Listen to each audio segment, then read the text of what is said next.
আজকে আমি গাইবান্ধা জেলার এমন একটি হিডেন জায়গা দেখাবো যা দেখলে আপনি অবাক হয়ে যাবেন। যেখানে রয়েছে প্রাকৃতিক সৌন্দর্যের নীলাভূমি, যা দেখলে মনে হবে আপনি এক স্বপ্নের রাজ্যে চলে এসেছেন। চলুন কথা না বাড়িয়ে দেখে আসা যাক সেই হিডেন জায়গাটি। কেমন হতো যদি শহরের ব্যস্ততা থেকে দূরে কোথাও হারিয়ে যেতে পারতেন প্রকৃতির এক মহারাজ্যে, যেখানে থাকবে না কোনো দুঃখ কষ্ট, শুধু থাকবে মুক্ত বাতাস, যা কিনা আপনার মনকে শিহরিত করে তুলবে। আমি আজ আলোচনা করব এমন একটি জায়গা নিয়ে। হ্যাঁ, আপনারা ঠিকই বুঝতে পেরেছেন, আমি আজ আলোচনা করব গাইবান্ধা জেলার সাগাটা উপজেলার ঘুরিদহ ইউনিয়নের সেই তেনাচোরা বিলের কথা। আবার স্থানীয়ভাবে এটি তেনাছিরা বিল নামেও পরিচিত। বছরে বিশেষ করে বর্ষাকালে এই তেনাচোরা বিলটি পানিতে পরিপূর্ণ হয়ে যায়, যা কিনা দেখলে মনে হতে পারে প্রকৃতির এক অপরূপ দৃশ্য।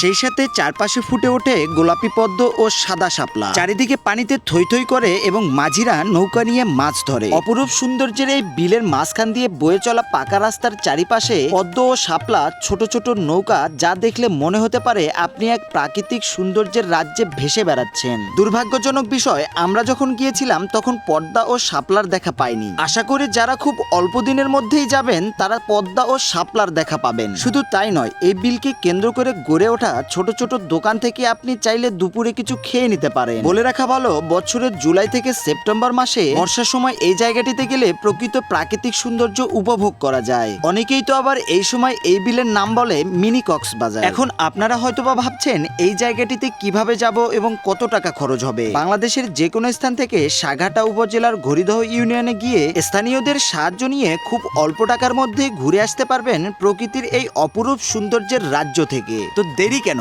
আজই চলে আসুন ভাইরাল সেই তেনাচোরা বিলে। সেই পর্যন্ত সবাই ভালো থাকবেন, সুস্থ থাকবেন। দেখা হবে আবার অন্য কোনো ভিডিওতে। আসসালামু আলাইকুম।